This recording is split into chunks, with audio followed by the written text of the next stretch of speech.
કરજણમાં ગણેશજીની ભાવભીની વિદાય. મોટી સંખ્યામાં ગણેશ ભક્તો શોભાયાત્રામાં જોડાયા. 10 દિવસનું આતિથ્ય માણ્યા બાદ ભાવભક્તિપૂર્વક કરજણ નગરમાં ડુંડારા દેવની શોભાયાત્રા યોજાઈ હતી. 10 દિવસ સુધી ગણેશ ભક્તોએ ગજાનનની પૂજા અર્ચના તેમજ આરાધના કરી ગણેશમય બની ગયા હતા.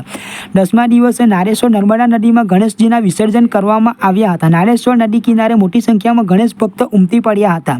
બીજી તરફ કોઈ અનિચ્છનીય બનાવ ન બને તે માટે તંત્ર દ્વારા કરજણ પોલીસ, ફાયર વિભાગ, મેડિકલ ટીમ નર્મદા કિનારે ખડે પગે તૈનાત કરાઈ હતી. કરજણ નાયબ કલેક્ટર ધારાસભ્ય અક્ષય પટેલ ખડે પગે હાજર રહ્યા હતા. કોઈ અનિચ્છનીય બનાવ ન બને તે માટે નર્મદા કિનારે ફાયર વિભાગ, પોલીસ દ્વારા દોરડાની બાઉન્ડ્રી બનાવી કોઈપણ વ્યક્તિને નર્મદા નદીમાં એન્ટ્રી આપવામાં આવી ન હતી. ફાયર વિભાગના કર્મીઓ સ્થાનિક તરવૈયા પોલીસ બોટમાં મૂકેલ ગણેશજીને નર્મદા નદીમાં પધરાવવાની કામગીરી કરી હતી. કરજણના ધારાસભ્ય અક્ષય પટેલે નારેશ્વર ખાતે ગણેશ ભક્તો માટે ભંડારો શરૂ કર્યો હતો.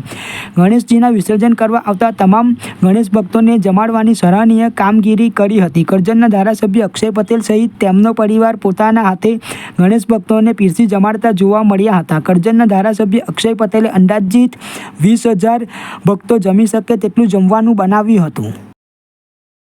ગણેશ વિસર્જન માટે વહીવટી તંત્ર દ્વારા બહાર એક નારેશ્વર પોલીસ ચોકી ઉપર જ બંદોબસ્ત મૂકવામાં આવેલ છે, જેથી માત્ર ગણેશજીને લઈને જવાવાળા લોકોને જ એન્ટ્રી અપાય છે અને જ્યાં દાદરા પૂર્ણ થાય છે અને જ્યાં પાણી શરૂ થાય છે ત્યાં દોરડા બાંધવામાં આવેલ છે અને ત્યાં આગળથી ગણેશજી છે તે લોકલ ફાયર ટીમ અને પોલીસ સાથેના લોકલ સ્થાનિક તરવૈયાઓ છે તે લોકોને આપી દેવામાં આવે છે અને તે લોકો સુરક્ષિત રીતે ગણેશજીનું વિસર્જન કરી દે છે.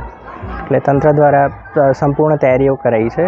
ફાયર વિભાગ, મેડિકલ વિભાગ અને પોલીસનો જરૂરી બંદોબસ્ત છે, જેથી કરીને સલામત રીતે ગણેશ વિસર્જન સંપન્ન થઈ શકે.